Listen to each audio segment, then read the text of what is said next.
Hello friends, welcome back to Gayatri with Laksha logs. ಇವತ್ತು ಏನು share ಮಾಡೋಣ ಅಂತ ಅಂದ್ಕೊಂಡಿದ್ದೀನಿ ಅಂದರೆ ನಿಮ್ಮ ಜೊತೆ ಒಂದು ಸಿಂಪಲ್ ರೆಸಿಪಿನ ಈಸಿ ಆ್ಯಂಡ್ ಕ್ವಿಕ್ ಆಗಿ ಮಾಡ್ಕೊಳ್ಳೋ ಅಂಥದ್ದನ್ನು ತೋರಿಸೋಣ ಅಂತ ಬಂದಿದ್ದೀನಿ. ಇದನ್ನು ಹೇಗೆ ಮಾಡೋದು ಅಂತ ಅಂದರೆ, ಫಸ್ಟು ಬೆಳ್ಳುಳ್ಳಿ ಮತ್ತು ಕರಿಬೇವಿನ ಸೊಪ್ಪನ್ನ ಸ್ವಲ್ಪ ಗ್ರೈಂಡ್ ಮಾಡ್ಕೋಬೇಕು. ಅದ್ರ ಜೊತೆಗೆ ಸ್ವಲ್ಪ ಖಾರದ ಪುಡಿ ಹಾಗೆ ಉಪ್ಪನ್ನು ಕೂಡ ಆ್ಯಡ್ ಮಾಡ್ಕೊಂಡಿದ್ದೆ.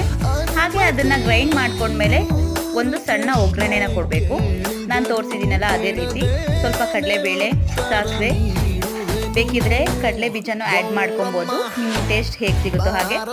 ನೆಕ್ಸ್ಟ್ ಅದಕ್ಕೆ ಸ್ವಲ್ಪ ಉದ್ದಿನ ಬೇಳೆನೂ ಆ್ಯಡ್ ಮಾಡಿ, ಜೊತೆಗೆ ಆ ಚಟ್ನಿನ ಆ್ಯಡ್ ಮಾಡಿ ಹೀಗೆ ತಿರುಗಿಸ್ಕೊಂಡ್ರೆ ಸ್ವಲ್ಪ ಉಪ್ಪು ಟೇಸ್ಟ್ ನೋಡಿಕೊಂಡು ಆ್ಯಡ್ ಮಾಡ್ಕೊಳ್ಳಿ.